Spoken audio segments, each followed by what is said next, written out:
반갑습니다. 10월 9일 토요일 큐티 스케치 시간입니다.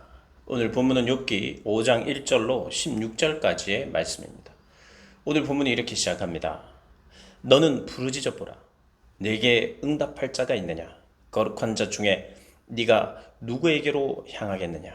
분노가 미련한 자를 죽이고 시기가 어리석은 자를 멸하느니라. 예, 오늘 본문은 계속해서 엘리바스가 욥을 정죄하는 내용입니다. 사실 위로하러 찾아왔는데 위로하기 위해서 방문했는데 대화를 하는 중에 욥을 생각했을 때 욥의 어떤 하나님을 향한 욥의 반응이 뭔가는 잘못돼 보였고, 그리고 뭔가 가르쳐야 되겠다는 마음이 생겼고, 그리고 그가 좀 돌이키기를 원하는 마음이 있었던 것 같습니다. 엘리바스는 우리가 쭉 읽어보면 알겠지만 이미 그가 이야기를 하면서 자기에게는 이런 영감이 있었다 사실. 그리고 하나님의 음성을 내가 대신해서 전하는 것이다 라고 이야기를 했어요. 그 자체가 사실은 틀린 거죠. 틀린 겁니다. 어디에서 그에게 그런 확신이 왔는지는 모르지만 오늘 성경은 엘리바스의 그런 어떤 신적인 권위를 스스로 부여하는 것에 대해서 지적하고 계세요.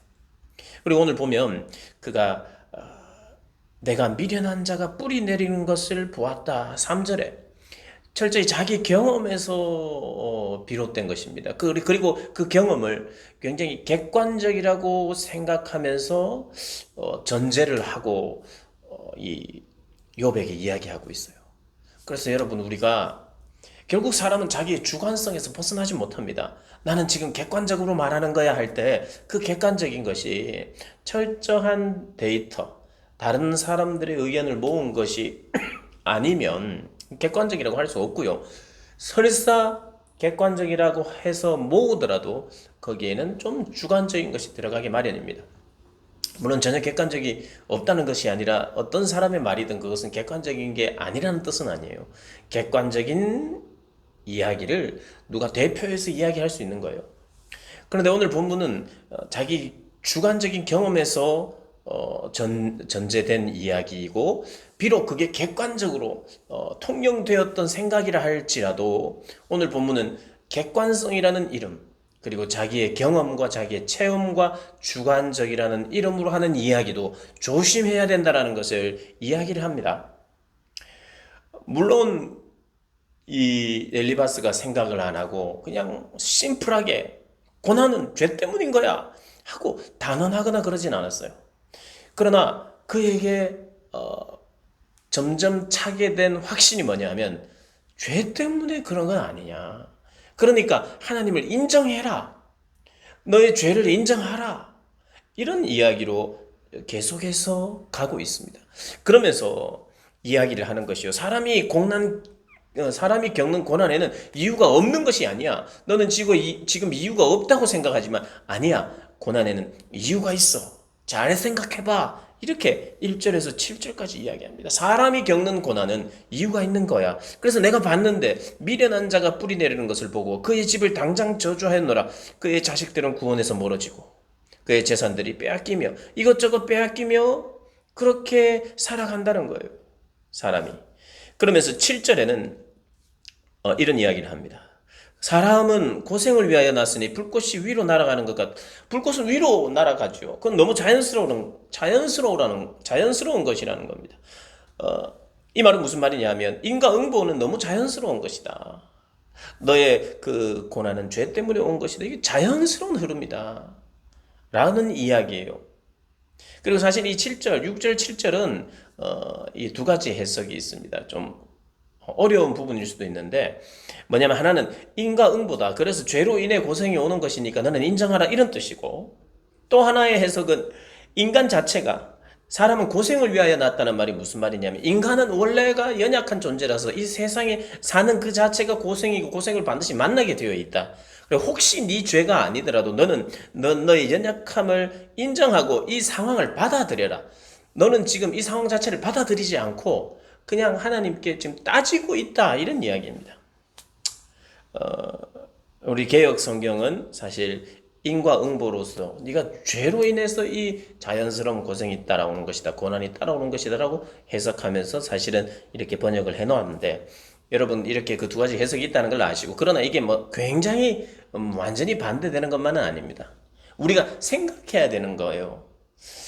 이 고난이 왜 왔는가? 죄 때문은 아닌가라고 우리는 질문하고 자신을 잘 살펴보아야 합니다.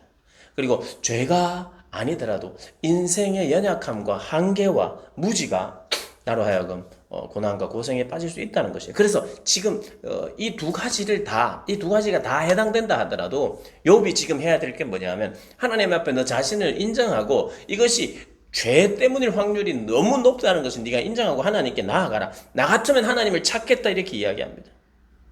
그게 몇 절에 나옵니까? 8절에 나라면 하나님을 찾겠고 내 일을 하나님께 의탁하겠다. 하나님을 찾을 때는 이런 일이 일어난다는 것을 8절 9절에서 이야기하고 있어요. 제가 한번 읽어드리겠습니다. 8절 9절입니다. 나라면 하나님을 찾겠고 내 일을 하나님께 의탁하리라. 하나님은 헤아릴 수 없이 큰 일을 행하시며 기이한 일을 셀 수 없이 행하시나니 비를 땅에 내리시고 물을 밭에 보내시며. 10절까지 읽었는데요. 하나님을 찾을 때, 하나님께 의탁할 때 하나님은 큰 일을 행하시고 기이한 일을 행하시니까 네가 찾을 분은 하나님밖에 없다. 너를 도우실 분은 하나님밖에 없다. 너의 도움이 되신 하나님을 찾아야지 네가 지금 하나님께 따지면 되겠느냐. 모르겠다 네 생일을 저주하면서 너는 다 옳은 것처럼 그렇게 이야기해서 되겠느냐. 낮은 자를 높이시고 애곡하는 자를 일으키사 구원에 이르게 하시는 분이 하나님이시다, 이렇게 이야기를 합니다.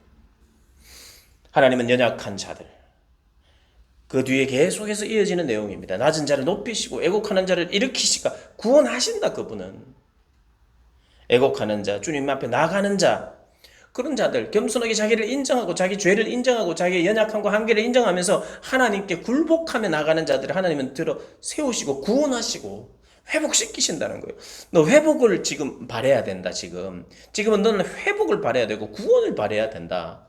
하나님 앞에 지금 너 자신이 의롭다고 지금 버틴길 때가 아니다, 이 이야기예요. 하나님은 참 좋은 분이라는 거죠. 하나님 구원의 하나님이다 라고 말하는데 그 틀린 말이 아닙니다.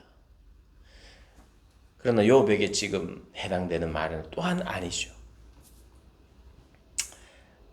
우리가 이제 11절, 10절, 11절 쭉 보면요, 16절까지 보면 다 맞는 말입니다. 하나님은 이런 분이시다. 그러나 12절, 하나님 교활한 자의 계교를 꺾는다. 너는 교활해서는 안 된다. 내가 보니까 너 좀 교활해지려고 하는 것 같다, 교활한 것 같다, 이런 이야기를 하는 거예요. 그들의 손이 성공하지 못한다. 지혜로운 자가 자기의 계략에 빠지고 간교한 자의 계략이 무너뜨려진다 라고 이야기를 합니다. 하나님은 연약한 자를 구원하시지만 교만하고 그렇게 버티는 사람은 하나님께서 치신다, 이런 이야기를 하는 거예요. 선택은 너의 몫이다. 네가 너를 인정하고 하나님께 나아가 회복을 구하고 구원을 구하고 하나님 앞에 나가든지 버티고 있든지 그것은 너의 선택이다. 난 참 안타깝다. 네가 안 버텼으면 좋겠다. 물론 엘리바스가 그냥 간단하게 이걸 정의해서 딱 전달한 건 아니었어요. 그러나 엘리바스는 분명하고도 깔끔하게 정리해서 이야기했지만, 그래서 이것은 당연히 들어야 되고 이것을 듣고 회복되기를 원했을 수도 있지만 이것이 그에게 상처가 됐다는 것, 아픔이 됐다는 것. 여러분이 욥기를 계속해서 묵상하시면서 먼저는 자기에게 적용하십시오. 자기에게 적용을 하고요.